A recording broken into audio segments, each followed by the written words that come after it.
Antibiotic exact dose है इस disease के लिए, एग्जैक्ट डोज कितना है। हाई डोज से टॉक्सिसिटी आ जाती है, लो डोज से रेजिस्टेंस डेवलप होती है। और रेलिवेंट ड्रग एक कॉमन ज़ुबान में लोग कहते हैं कि आम ज़ुबान में आते कहते हैं हाई एंटीबायोटिक। हाई एंटीबायोटिक एक दूध बना हुआ है, गलत प्रॉब्लम है। हाई का मकसद हाई नहीं है, रेलिवेंट एंड रेलिवेंट इंडिकेशन है या नहीं है, ड्रग की ज़रूरत है या नहीं है। अजाब हमारे पास ये है, मेरे पास आते हैं मल्टीपल 3-3, 4-4 अननेसेसरी एंटीबायोटिक खा के आते हैं। लफ्ज़ है एंटीबायोटिक, बैक्टीरिया के ख़िलाफ़ दवाई है, दवाई है बैक्टीरिया के ख़िलाफ़। अगर वायरल इन्फेक्शन हो तो क्यों दे रहे हैं एंटीबायोटिक, आप रेजिस्टेंस करवा रहे हैं, ठीक है। और unnecessary use, lower dose use, और इसके अलावा एक और अजाब हमारे कंट्री में है, 2 नंबर दवाइयाँ मशहूर है। नेट आइटम दवाई बनी हुई, दवाई के डब्बे में बाहर लिखा हुआ है 500 रुपये, वो दवाई 20 रुपये में बना के पहुंचा देते हैं रिटेलर के पास, ठीक। उस दवाई का बेनिफिट लेने वाले डाकू जो हैं वो दुकानदार है या वो डॉक्टर है या तीसरी वही कंपनी है जिसने ये 2 नंबर चीज़ बनाई। उससे ये है कि आपकी यानी drug resistance, low quality drugs यानी लोअर डोज में दे रहे हैं, अननेसेसरी दे रहे हैं। सिंपल वायरल इन्फेक्शन है, अगर किसी वायरल राइनोरिया है, ज़ुकाम हुआ है, उसको no need of antibiotic, just calm down करने के लिए उसको एंटीहिस्टामिन दे दो, कोई पैरास्टामोल दे दो, तकलीफ कम करने की दवाई दे दो, ठीक है। एक डिजीज़ होती है वायरल इन्फेक्शन सेल्फ लिमिटिंग, अगर हम मैंने देखनी है कि कॉम्प्लिकेशन कंट्रोल, उस वक्त एंटीबायोटिक दे दोगे, ये रफ़ यूज़ ऑफ एंटीबायोटिक दे दोगे तो रेजिस्टेंस करवा लोगे और मसाइल होंगे, ठीक है ना। असल ये है कि इसकी ज़रूरत कब है, ज़रूरत है या नहीं है इस डिज़ीज़ में, है तो फिर दूसरा एक और अजाब है। यहाँ मेरे साथ काम करते हैं वो देख लें, किसी को एक मैडम ने बताया था एक न्यूरोस्पेक्ट्रम, ब्रॉड स्पेक्ट्रम आपके तमाम ऑर्गेनिजम्स कवर कर लेगा। एक ड्रग है सिंपल, दूसरा लफ्ज़ आप समझ जाएं रेलिवेंट इररेलेवेंट। आप स्पेसिफिक डिजीज़ के लिए रेशनल यूज़ ऑफ एंटीबायोटिक किसकी ज़रूरत है, फेरेंजाइटिस है, आपके टॉन्सिलाइटिस है। अब एक टॉन्सिलाइटिस है सिंपल, मैडम ने बताया ऑगमेंटिन से कवर हो जाता है, तो मुझे क्या ज़रूरत होती है 3rd generation 4th generation antibiotic देने की। आप मल्टीपल फरी रेजिस्टेंस करवाते हैं। ये हमारे प्रोफेशनल डॉक्टर्स की भी गलती है और हमारे डिस्पेंसर्स की भी गलती है। स्टोर में पहले मेरे पास अक्सर पेशेंट्स 3-3, 4-4 एंटीबायोटिक खा के आते हैं, और हमारे, मैं नाम नहीं बताऊंगा, हमारे बड़े बड़े स्पेशलिस्ट डॉक्टर्स, एक दवाई मुझे अभी तक देख रहा हूँ मेरी प्रिस्क्रिप्शन ज़रूरत ही नहीं पड़ती है, फर्स्ट लाइन में आता है 3-3 एंटीबायोटिक दे के दो तो देना ही, ज़रूरत ही नहीं है। टॉक्सिसिटी बढ़ा रहे हो, रेजिस्टेंस बढ़ा रहे हो, ठीक है ना, समझ गए ना, ये रेशनल यूज़। तो और कोई क्वेश्चन है तो पूछें। जो सिप्रोफ्लोक्सासिन दे दो, फलां ड्रग दे दो, फलां ड्रग दे दो, वो स्टोर वाला देता है, ठीक है, उसको वो देनी ही नहीं चाहिए प्रिस्क्रिप्शन के बगैर। अब मैंने उस दिन भी बताया था, देखो यूरोपियन कंट्रीज़ में बगैर प्रिस्क्रिप्शन के डॉक्टर को भी दवाई नहीं मिलेगी, लॉ है, ठीक है ना। जिसमें उसमें फार्मेसी में फार्मासिस्ट बैठा हुआ है, जो भी ड्यूटी पे बैठे हैं वो बगैर प्रिस्क्रिप्शन पे किसी प्राइम मिनिस्टर को भी दवाई नहीं देंगे, वो इंसानियत को बचाने के लिए, ठीक है ना। अब यहाँ सिर्फ एक काम में जो मेरी थिंकिंग है, इल्म ज़्यादा हो, नॉलेज जिसके पास सही हो, जो पढ़ के ग्रेजुएशन किया है, वरना तो यहाँ तुझे जो कहते हैं कि हमने मास्टर किया, MSc किया है, और गलत एंटीबायोटिक खुद खा के आ जाते हैं। आप पब्लिक को एजुकेट कर लो, उसी लेवल पे एजुकेट कर लो, वो समझ जाएंगे कानून तो ऐसे ही है, बाहर कानून के मालिक हैं वो अलग, ठीक है, अप्लाई नहीं है, किताबों में लिखा हुआ है। ड्रग लॉ तो है ना, ड्रग लॉ है, बुक्स में लिखा हुआ है, इम्प्लीमेंट नहीं हो रही है। इसलिए आप पब्लिक को अवेयरनेस दे दें, नॉलेज दे दें, वो खुद कंसल्ट कर लेंगे डॉक्टर से। अब डॉक्टरों का भी अल्लाह के फजल से यही हाल है। मेरी थिंकिंग तो ये है कि शायद 4-5% डॉक्टर हैं जो कि नॉलेज वाइज डॉक्टर हैं।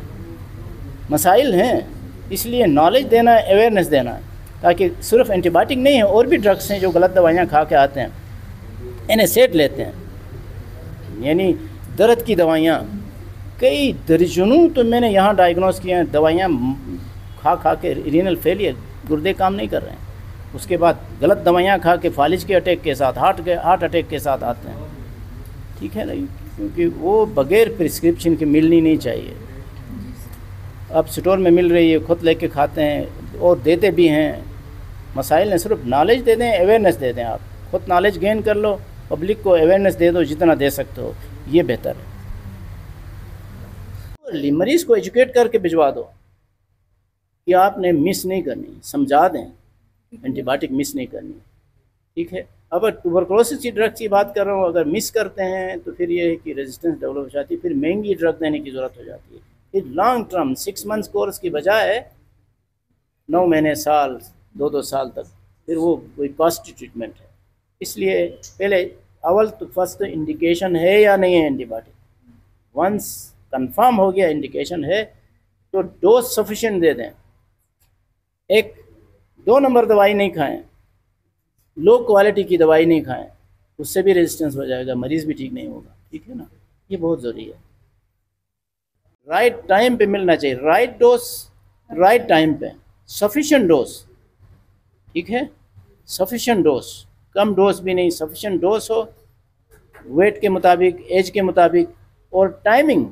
ये नहीं है कि सुबह 9 बजे दवाई खानी थी या 8 बजे खानी थी, वो 12 बजे खा रहा है या 1 बजे खा रहा है, सुबह वाली शाम को खा रहा है भी नहीं। राइट टाइम पे डोज, एग्जैक्ट डोज और टाइमिंग, ताकि रेजिस्टेंस नहीं होगी। ठीक है, जिस तरह 1 हफ्ते पहले दिया rational use of antibiotic, main concept है वो दवाई ज़रूरत वाली दवाई, यानी ज़रूरत के मुताबिक करते हैं, सफिशिएंट डोज, रेजिस्टेंस, मेन मकसद ये है। ठीक है ना, क्वालिटी के लिए आपके पास ड्रग की कंपनी है, मैन्युफैक्चरिंग कंपनी स्टैंडर्ड हो। पाकिस्तानी नेशनल कंपनियां भी हैं, मल्टीनेशनल भी हैं, नेशनल भी हैं, मल्टीनेशनल भी हैं। अगर एक कंपनी एक दवाई स्टोर वाले को 20 रुपये में दे के जाती है, वो 200 या 500 में सेल करता है, तो कोई एतबार है आपका कि उसके अंदर सफिशिएंट। आप में एक मिसाल बता, कंपनी वाले ने कहा है कि हमने एक कंपनी को एक कैप्सूल 4 आने का दिया था, 10-15 साल पहले की बात, 4 आने का दिया है। मैंने कहा यार ये आप, वो उस वक्त 4 रुपये का एक कैप्सूल था। मैंने कहा हमें भी दे दें, हम अगर 8 आने में भी दे दें तो 3.5 रुपये मरीज़ के बच जाएंगे। तो वो एक दूसरे को देख के कह रहे हैं आप समझे नहीं हमारी बात, आप समझे नहीं। मैंने कहा यही समझ, आप सस्ती दे रहे हैं, गरीब का भला हो जाएगा। नहीं, हमने उसके अंदर ना 4 आने की दवाई डाली थी, दवाई 4 आने की डालता, यानी कुछ भी नहीं है, तो क्वालिटी नहीं है, सफिशिएंट डोज नहीं है। वो ये कह रहे थे हमने एक कंपनी, एक हॉस्पिटल के एमएस को सप्लाई दी है 4 आने का हिसाब से, तो उसके अंदर मटेरियल इतना डाला है, तो क्या वो रेजिस्ट करवा रहे ना, रेजिस्टेंस डेवलप होगी इन चीज़ों से। इसलिए यानी इन कंपनियों से अवॉइड कर लो फ्यूचर में भी। अगर कहीं फार्मेसी लगा के बैठते हैं तो भी ना सबसे बड़ा गुनाह है। अगर कोई डॉक्टर इस तरह बार्गेनिंग करता है तो उसको तो डाकू समझता हूँ मैं, डॉक्टर नहीं समझता हूँ। ठीक है, वो जो इनसे गन पॉइंट पे डाका डालने वालों से बच सकते हैं, इनसे नहीं बच सकते हैं। इसलिए खुद नॉलेज गेन कर लो, अवेयरनेस होनी चाहिए, लोगों को भी अवेयरनेस दे दो, सवाब मिलेगा आपको। एक क्वेश्चन था तो इसके ऊपर टॉपिक से हवाले से आप समझते हैं ये डिस्पेंसर, ये डॉक्टर मुखलिस से, नॉलेज वाइज, इंसानियत वाइज, उसी से पूछ लोगे तो डिफ्रेंशिएट कर लेगा। यानी रेलेवेंट प्रोफेशनल बंदा डिफ्रेंशिएट कर लेगा, आप नहीं कर सकें। आप क्योंकि ये है कि अगर आपने एक कंपनी फॉर एग्जाम्पल GSK है, ठीक है, हाइनाउन है, हाइनाउन की सारी ड्रग्स का आपको तो नहीं पता ये हाइनाउन कंपनी है, सारी ड्रग्स का तो नहीं पता। जो डेली बेस पे डील करते हैं उनको पता है ये कौन सी कंपनी सही है कौन सी गलत है, ठीक है। आप ये समझ लें कि इस वक्त हज़ारों के हिसाब से कंपनियां बनी हैं, हज़ारों के हिसाब से। अब ये रजिस्ट्रेशन करवानी है, पता नहीं कहाँ बनती हैं, विशाम में बनती हैं, स्वाद में बनती हैं, दवाइयाँ मैन्युफैक्चर होकर आती हैं, कहाँ बनती हैं मुझे नहीं पता, लेकिन कंपनी 2 नंबर है। जब वो डॉक्टर को, फार्मासिस्ट को, यानी 3 लोग बेनिफिट लेते हैं, मार खाता मरीज 3 लोग, मैन्युफैक्चरिंग कंपनी वाले और वही जो 2 नंबर डॉक्टर जो लिखेगा, वही जो फार्मासिस्ट दवाई रखेगा। ये 3 बेनिफिशरीज हैं, बेड़ा गर्क है मरीज़ का। इसलिए आप समझते हैं ये बंदा मुखलिस होगा, उससे पूछोगे तो कंफर्म हो जाएगा, आम ले बैन डिफ्रेंशिएट नहीं कर सकेगा, ठीक है। नहीं, आप बंदे तो जाके डॉक्टर की डिस्क्रिप्शन मुझे बता दी तो दवाई लेके आते हैं, उनको तो पता ही नहीं है कि वो अभी डॉक्टर ने अगर प्रिस्क्रिप्शन ही 2 नंबर कंपनी की लिखी है तो वो डॉक्टर ही पहले नंबर पे तो 2 नंबर हो गया। वो खरीद लिया कंपनी ने। बंदों के नाम नहीं बताऊंगा। इस वक्त जीबी में ही करोड़ों की इन्वेस्टमेंट है, डॉक्टरों के लिए करोड़ों की इन्वेस्टमेंट। मुझे पिछली 2-3 हफ्ते पहले ही एक बंदे ने बताया, वो मेडिकल कंपनी वाले, कि फलां डॉक्टर मंथली फलां कंपनी से 3 लाख सैलरी ले रहा, काम क्या है, 2 नंबर दवाई लिखनी है। तो मैंने उससे पूछा उसको क्या बेनिफिट होगा, उसको फ़ायदा क्या होगा। तो वो कहता है कि देखो, एक फलां इंजेक्शन, जिस तरह मीरोपेनम आप लोगों ने यहाँ डिस्कस किया ना, एंटीबायोटिक, ब्रॉड स्पेक्ट्रम एंटीबायोटिक, इस तरह का एंटीबायोटिक मैन्युफैक्चर करा के लाता है कंपनी से, कीमत उसकी 1500 या 1400 कुछ लिखी हुई है। वो उसके पास वो डब्बी बन के आती है 150 में। एक डॉक्टर ने कहा है कि एक दिन में 150 इंजेक्शन की प्रिस्क्रिप्शन लिखी थी। अब एक दिन में इस 2 नंबर कंपनी को वो डॉक्टर 1.5 लाख का बेनिफिट देता है। वो डॉक्टर को एक महीने में 3 लाख कुछ भी नहीं। ये धंधा है, हम बच नहीं सकते हैं। बस सिर्फ ये है कि अवेयरनेस देना और कुछ भी नहीं।